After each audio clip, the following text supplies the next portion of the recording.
Last week, I watched the movie Sound of Freedom in the theaters. Though it had been out for nearly a month, it was still difficult to find good seats. And in fact, it continues to do better than many other anticipated block office hits with much bigger budgets. Nevertheless, there was still a hesitation because I knew that it was going to be difficult, as the plot of the movie addresses the rapidly growing child sex traffic industry, which is fueled by both pornography and pedophilia. Currently, the estimations are that there are 10 million children trapped in slavery, with nearly 80% involved with some sort of sexual exploitation. This is not just a problem somewhere else. The United States is one of the worst countries in the world, and Florida is one of the top 3 worst states in the country. Though I knew that this was going to be difficult, the movie did a very excellent job in expressing or portraying the gravity of this situation without the use of graphic images. Yet it left me very disturbed. In fact, in the first few minutes of the movie, I was feeling myself getting sick to my stomach and even considered walking out. But it is one of those movies that is good to watch, even though it doesn't feel good to watch it, because the topic is something of extreme importance, perhaps like some homilies that we hear. When the movie was over, there was a somber and sober silence which enveloped the audience. On the way out, the only thing that broke the silence was when somebody near me said, "There's a special place in hell for people like that." In our gospel message today, we hear about the wheat and the weeds and how they grow up together in the same field until the end of the age. Idyllic visions or these hopeful expectations that we will arrive at some sort of utopia where there will be vast fields of amber waves of grain blowing in unison in the wind without a hint of weed is not a promise from the Lord. In fact, he promises something quite contrary. And though he knows it, he still allows it. You see, wheat and weeds not only grow up together, but they actually begin to grow together. They become intertwined. And when they are young, they are perhaps very indistinguishable one from the other until they are fully ripe and it is time for harvest. Therefore, God will not tear up the weeds for fear that he will also tear up the wheat as well. His patience is directed towards our salvation. When that person at the end of the movie said that there is a special place in hell for people like that, I found that my immediate response was one of agreement. Any man or woman who is capable of perpetrating such an atrocious evil against innocent children is an animal. They're worse than an animal.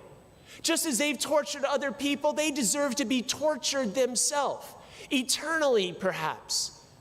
And while that movie left me deeply disturbed, what was also beginning to disturb me was the hate that I was beginning to feel.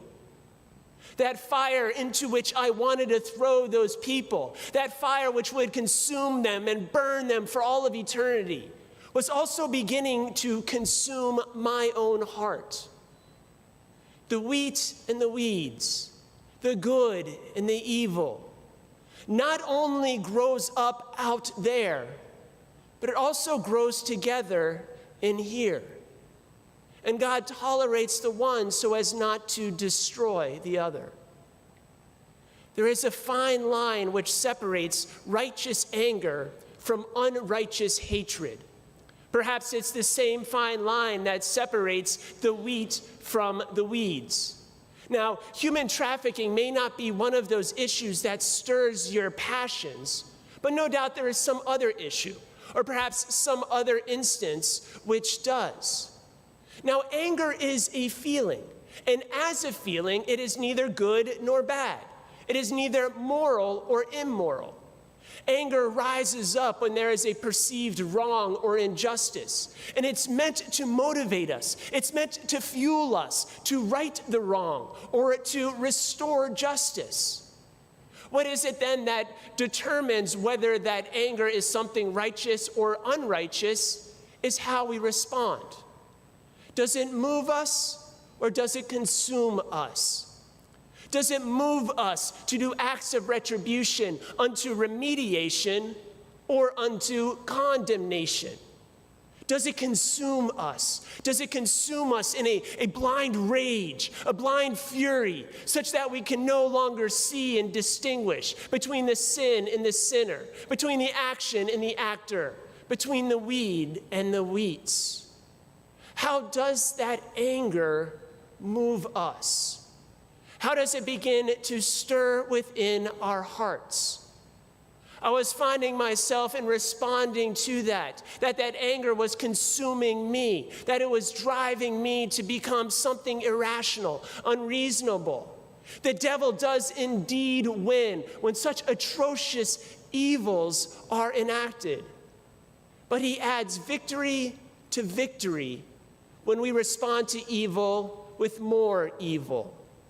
When hatred is our answer to wrongdoing, when we simply want to see an increased number of people suffering, an increased number of people burning, an increased number of people rotting in some jail cell. Now, don't get me wrong, and you need to hear this. Justice does indeed need to be done.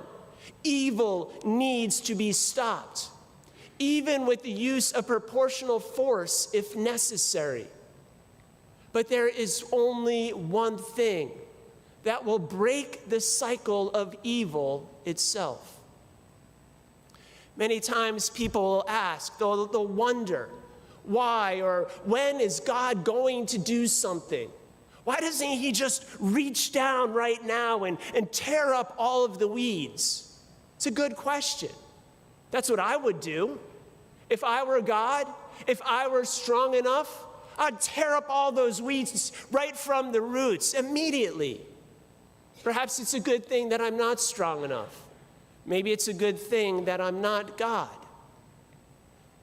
This question and this whole feeling that I was experiencing caused me to remember another movie that I had watched many years ago.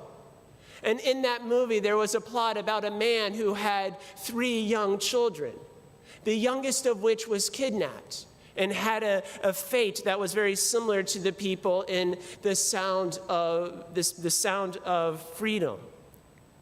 At one point, this man, and later on in life, becomes so consumed with his sense of guilt, becomes so consumed with his sense of hatred, that he turns away from his family, he turns away from life, he even turns away from God. At some point later, he encounters God sitting on his throne of judgment. God stands up and invites the husband, invites the father to take his place. Because in fact, the husband has been judging people his entire life. And so God says, now is your chance. There's got to be somebody out there who we can blame for all of the pain, all of the suffering that the world is experiencing, that you're experiencing. So who's it going to be? Is it going to be the selfish, the greedy, people who cause others to suffer? Is it going to be the drug dealers, the murderers, the terrorists? Are they all guilty? Well, what about that man that caused your little daughter to suffer? How are you going to judge him? The father immediately shouted back, I would damn him to hell. God continued, well, what about the father that beat him? And the father that beat him? Doesn't that legacy, doesn't that cycle of evil go all the way back to Adam? Why not tear the evil up from its source, right from its roots?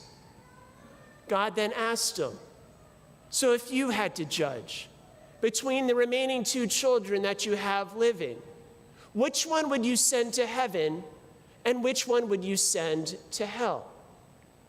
Your daughter. She hardly speaks to you anymore. And when she does, it's words that are filled with hurt and filled with hatred. She has this utter look of contempt every time you walk into the room, and she turns and walks the other way. Or what about your son? Your son sneaks out at night. He lies, he steals, he cheats. Oh, you weren't aware of that, were you? So which one would it be? Which one would you choose? Stop it. This isn't some kind of game. You're asking me to choose between my children. Are you not asking me to do the same? Now you choose. Which one to heaven and which one to hell? No, I can't. I won't. Take me instead. The only thing that can stop and break the cycle of evil, the only thing that can separate weed from wheats, sin from sinner, is the response of the Father. Take me instead.